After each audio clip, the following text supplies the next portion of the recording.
Hi mga sis! Welcome back to my channel. It's me, Jen, again. And for today's video, I know medyo natagalan na ako mag-upload ng makeup video dito sa YouTube. But, ayan, special kayo today because dito tayo mag-upload ng 3-3 recos natin. Oh my gosh, natagal na nung, kailan ba yung huling reco? Parang 12-12 pa siguro, no? Or 11-11 ata. Pero, ayan, mag-3-3 recos tayo for today's video. So, if interested ka sa mga recos ko or boodles ko for 3-3, then just keep on watching. So, yun na nga mga sis, medyo may pagkahalo-halo to. May international, may local, may drugstore, kinemerut na mga products dito. Iisa-isahin natin yan at ipapakita ko sa inyo kung gaano sila kaganda and sasabihin ko kung bakit worth it silang bilhin ngayong 3-3, okay? So, let's start na. So, mag-start muna tayo sa blush na gamit ko ngayon, mga sis. Dalawa yung gamit ko, isang local, isang international. Ang gamit ko ngayon na powder blush is this one from YSL. You all know how much I love this. This is in the shade 06. Ito pa yung nabili ko sa Japan. And ang ganda. Feeling ko bibili pa ako ng ibang shade nito kasi sobrang long wearing niya. And ang dali lang yung gamitan. As in, bug. Bugs. Ang ganda niya na agad. As in, parang kapag medyo matamlay yung mukha mo and everything, pag ito yung in-apply mo, parang bigla kang gumaganda. So, feeling ko talaga worth it yung pagkabili ko dito kahit medyo mahardy ka siya. Ang pagkabili ko dito is parang nasa 2.8, 2.7 ata pag kinonvert mo from yen. Pero ang ganda, ang worth it niya, lalo na yung packaging din, ang ganda niya, 'di ba? Shala siya, 'di ba? 'Di ba? Net. Tapos ito cushion to, ganyan oh. Ay, may leather siya na malambot. Parang parang yung mga bag nila, o 'di ba? Very shala. I love this. It's very long wearing mga sis. And ang dali lang yung gamitin. Hindi kayong matatakot na over-pigmented. Hindi siya ganun. Hindi din naman siya yung sheer na walang kwenta. Kasi ayan nga, nakikita nyo naman siya. Ang ganda-ganda. Sobra. I highly recommend this mga sis. Kapag medyo may budget-budget kayo, go for gold dito. Okay, so sabi ko sa inyo, dalawa yung blush na gamit ko ngayon. Isang powder, which is yung YSL, and yung cream na gamit ko is this one from Detail, and this is their Melting Touch Velvet Blush. Ang ganda ng mga shades na meron ako sa kanila. 4 yun. Panoodin nyo na lang sa TikTok yung mga swatches, but this one is my favorite, si Rose Latte. This is a rosy nude. Ayan, gamit ko siya ngayon. Grabe yung pigment nito and sobrang long wearing din niya mga sis. Ayan o. Cream to powder yung finish niya. Ganyan siya. Sobrang nice. Ito yung favorite shade ko dun sa velvet blush nila. Sobrang ganda. Ang dali lang ng blend. Ang ganda. Sobrang ganda. Worth it siya. Meron tayo ulit Mochi blush. It's a multi-pot ni Ever Bilena. Super nice na to. This is their Pillow Pop. This is Dreamy Dahlia, yung favorite ko sa kanila. Ayan. And this one is Dreamy Sakura. Sobrang bet din to. As in, pag gusto mo yung may shimmer onti yung blush mo, like 2-in-1 na, may highlighter, meron ka pang blush, go for Dreamy Sakura. Sobrang nice niya. Swatch ko sa inyo mga sis. Sobrang nice nito. As in. Look at that.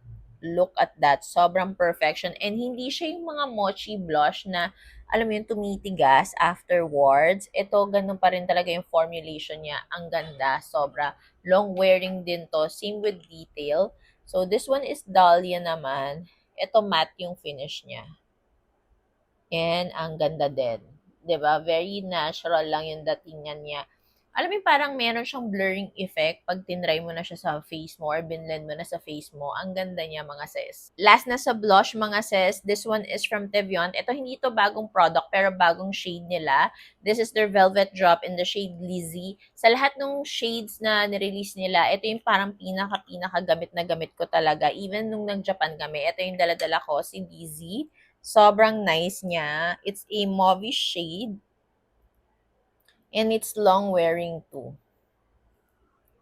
Ayan, sobrang ganda niya. As in, if mahilig ka sa mga mauve shade na blushes, then go for this one. Sobrang ganda niya. Feeling ko nga perfect to sa mga titas and momshies of Manila.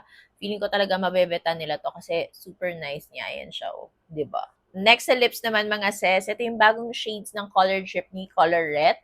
And bet na bet ko siya. Pero etong tatlo na to, ang ranking ko dito is Naughty, Fudge, and then ito si Bonnie. Pero lahat sila maganda. So swatch ko sa inyo mga sis.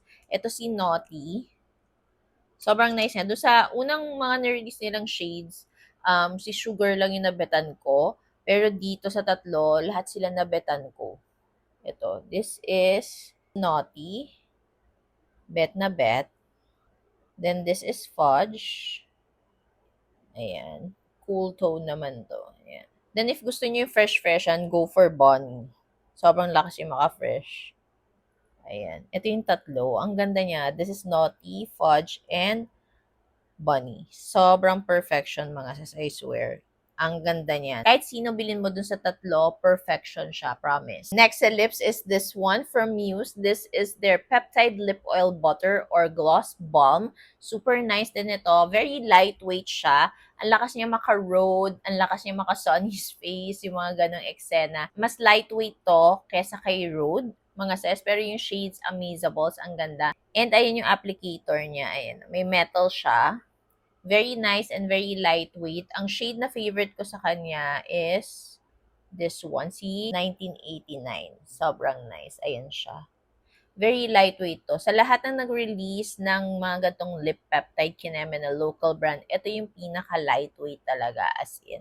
So, if you prefer yung mga lightweight na lip peptide or lip treatment, lip balm, then go for this one kasi super duper lightweight niya talaga. Another lip treatment, mga sis, this one is my number one talaga, the Lip Luster ni Detail. Bakit? Kasi super bet ko yung applicator niya. Mas bet ko to kesa sa applicator ni Muse. As in, sobrang hulmang-hulma to sa labi ko. And also, mga sis, yung formula niya is almost the same talaga nung kay Rhode.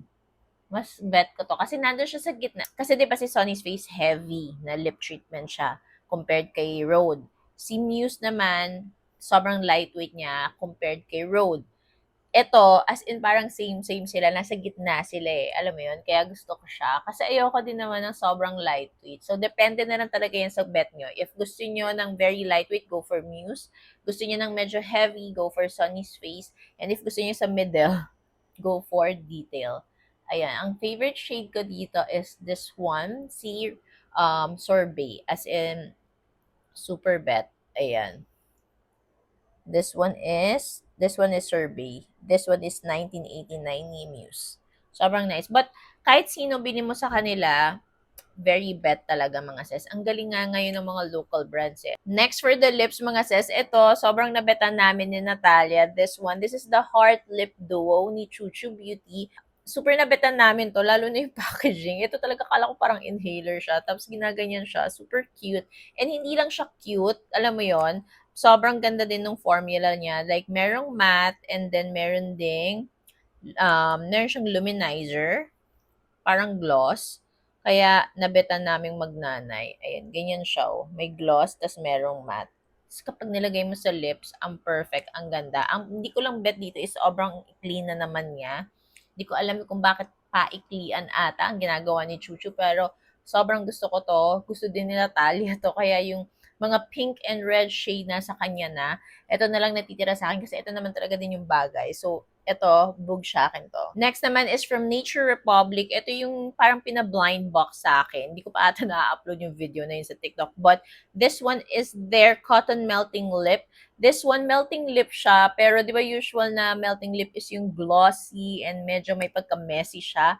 But this one, parang siyang velvet, ganon, matte, soft matte yung finish niya. Ayan, pipindutin mo siya dito. Actually, isang shade lang yung pinadala nila. Pero nabetan ko naman yung shade na yan. Ito.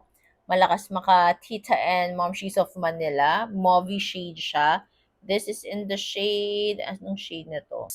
Haze Mauve 06. Sobrang nice niya. Very lightweight and nakaka-blur siya ng mga lines ng lips mo. So, hindi siya drying din, mga sis. Very lightweight. I like this. Pero mag-re-apply ka dito ha kasi nagmo-move siya kahit papano. So, mas mabilis siyang matanggal compared sa mga lip stain. Speaking of tint, mga sis, nabetan ko yung mga bagong shades ng Juice Tint ni Sonny's Face. Ayan, ito yung pinaka-favorite ko and gamit na gamit, si Burnt Butter. Sobrang bet niya. Ang ganda ng packaging and also, long wearing din to, mga sis. Ayan siya. Ito si Burnt Butter. Sobrang nice niya. Bet na bet ko yung ganyan. As in, madalas talaga siya yung gamit ko. And ito din, kinuha ko lang sa bag ko. Yung mga everyday bag ko. Kasi nga, bet na bet ko talaga to. So, If gusto niyo mag-try ng ibang mga lip tint or lip stain, go for this one. Super boosh. Then, last for the lip products, mga sis, is from Absidy. This is their lip liner. Oh my gosh. Onti lang yung shades, pero ang boosh lahat. Pero ito yung dalawang favorite ko, si Amore and si Almond. Sobrang bet. And also, sobrang long wearing niya. Smudge proof talaga siya, malala, mga sis. Once nag-set na siya sa labi mo, wala na po siyang galawan. As in, bugs na lang talaga. So, this one is Amore. Sorry. This one is Amore. This one is Almond. Sobrang bet siya, mga sis. As in, super bugs. Pati yung packaging niya, sobrang ganda. So, if you wanna try new lip liner, go for this one. Ang ganda niya, amazable. Masushook ka talaga kung gaano siya ka smudge-proof and long-wearing, mga sis. Sana lang talaga mag-extend pa sila ng mga shades nitong lip liner nila. Oh my gosh, meron pa palang isang lip product. I'm so sorry. Ayan, this one is from Tokobo. Kaka-review ko lang nito sa TikTok and sobrang na-amaze ako. I love it. This is in the shade Bitter Brown. Alam mo yun, naggagawa kasi ako ng series ngayon sa TikTok na parang magta-try ako ng mga bagong makeup or yung mga makeup na hindi ko pa natatry na nire-recommend nyo or nire-request nyo na itry ko. Ayan, isa to doon, si Tokobo na lip oil nila. Parang ano to plumping lip oil pala. Kasi meron siyang onting halo-halo na nasa labi ko. Pero sobrang bet to, mga sis. As in, sobrang bet. Ang ganda. Lalo na tong shade na to. This is in the shade Bitter Brown. Ayan siya, mga sis. Ang ganda. Sobra. As in, super perfection. Okay, so tapos na tayo sa lips. Now, highlighter. Nag-iisa. Oh my gosh, I love it. As in, isa din to sa series na try lang dun sa TikTok. This is from Says Lady. This is in the shade, anong shade na to? Oh my gosh, wala lang man siyang anything. Pero, ito, dalawang shade lang yan. May pink and ito. So, ito yung kinuha ko. And, grabe, sobrang ganda nito, mga sis. As in, kikinang ka talaga. Wait lang, dito na lang. Ayan, as in. Oh, 'di ba? Sobrang wow lang talaga. Bogs. So, kung naghahanap ka ng highlighter na Bogs, go for this one kasi amazable siya. Ang ganda niya. Jelly, jelly, highlighter. Parang yung mga jelly blush. This one, jelly highlighter naman siya. Says Lady yan. Ayan. Super Bogs, di ba? I like it. I love this. Ang mura pa nito, mga sis, kaya go for gold kayo dito. Now, sa kilay naman tayo kasi ang dami nagko-comment sa inyo na ang ganda ng pagkakilay ko, Kin Emerald Pakpak Boom. So, ayan. Share ko sa inyo kung ano yung mga most used brow products na ginagamit ko ngayon. Okay? So, first, ito, hindi ko sure kung paano nyo mabibili to or meron pa nang resell nito. Pero, yeah, this is the Parado Styling Eyebrow Color. Nabili ko lang to sa Family Mart sa Japan. Pero, super bugs na to. Gamit ko siya ngayon pang tint ng aking brows kasi nga feeling ko mas bagay sa akin pag lighter yung shade ng brows ko. So, ayan. Super love this. Then, another brow gel. This one from Vice. This is their brow shaper. Ito, clear lang to. And very natural lang yung datingan niya. Hindi ka magka-caterpillar na brows dito, mga sis. As in, very natural lang siya. And nakaka-groom siya, nakaka-laminate. Hindi lang laminate na bumbumpaw talaga, like pang caterpillar. Pero super nice na to, mga sis, I swear. Next naman, if hindi mo nabetan yung brow gel ni Absidy, nahihirapan ka doon or namamahalang ka or feeling mo hindi kayo meant to be nung Absidy na brow gel, eto, try mo si Sassy Colors kasi halos same-same sila pero mas affordable siya. And parang feeling ko din na mas beginner-friendly to compared kay Absidy. Mas mabilis kasi mag-set si Absidy kaya siguro nahihirapan yung iba. So, you can try this one, si Sassy Color. Sobrang nice and boosh din ito. Once nag-set na to sa kilay mo, hindi na din siya talaga gagalaw. So, go try it. Affordable to. Next naman, gamit ko siya ngayon, yung brow pencil ni Viceco. This is their brow curve. Ang favorite shade ko dito is si Natural Brown. Ayan, gamit ko siya ngayon pang fill in ng mga kinemerot dyan. Sobrang bogus. Ang ganda. I love it talaga. As in, hindi siya mabilis mahulas. Alam mo yon. Kasi may mga ibang brow pencil na mabilis mahulas. But this one, hindi. Perfection. Perfection. At saka, ang dali niyang gamitin. Lalo na yung tip niya kasi. Ito, kakaiba yung tip niya.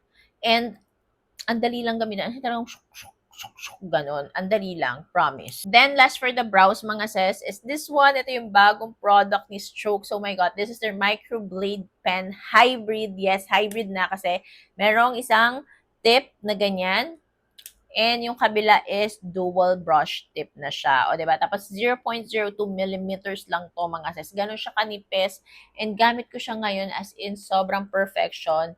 I love it. 3 shades lang to. Ang ginagamit ko ngayon is si Zircon Perfection mga sis. As in, ang dali lang yung gamitin. So, go for gold na kayo kasi parang alam ko sa 3.3 ata nila to i-launch talaga. Then, last but definitely not the least, for the base, nag-iisa lang siya. Yes, si Choo Choo na skin tint. Sobrang perfection. I love it. Bugs na bugs siya na yung finish. Long wearing din siya. Kaya naman, I love it. Go for gold na. Ang shade ko dito is creme, okay? So, ayun lang mga sis, ang aking budol for 3.3 and for sure lahat yan, bugs na bugs na bugs talaga. As in, love na love na love ko. Gamit na gamit ko din siya. Kaya naman, go na, mag-add to cart na kayo and mag-checkout na lang kayo. I hope makahelp sa inyo to, okay? Sa mga nag-aabang kung sino man nanalo sa giveaway ko ng Strokes Eyeshadow, go kayo sa Instagram ko kasi i-announce ko doon sa broadcast channel ko ang winners, okay? So, dapat ma-check nyo yun. Okay, okay? If not, hahanap ako ng ibang winners, okay? So, ayun lang. Thank you so much for watching mga sis. Don't forget to like, share, and subscribe on my channel. Bye!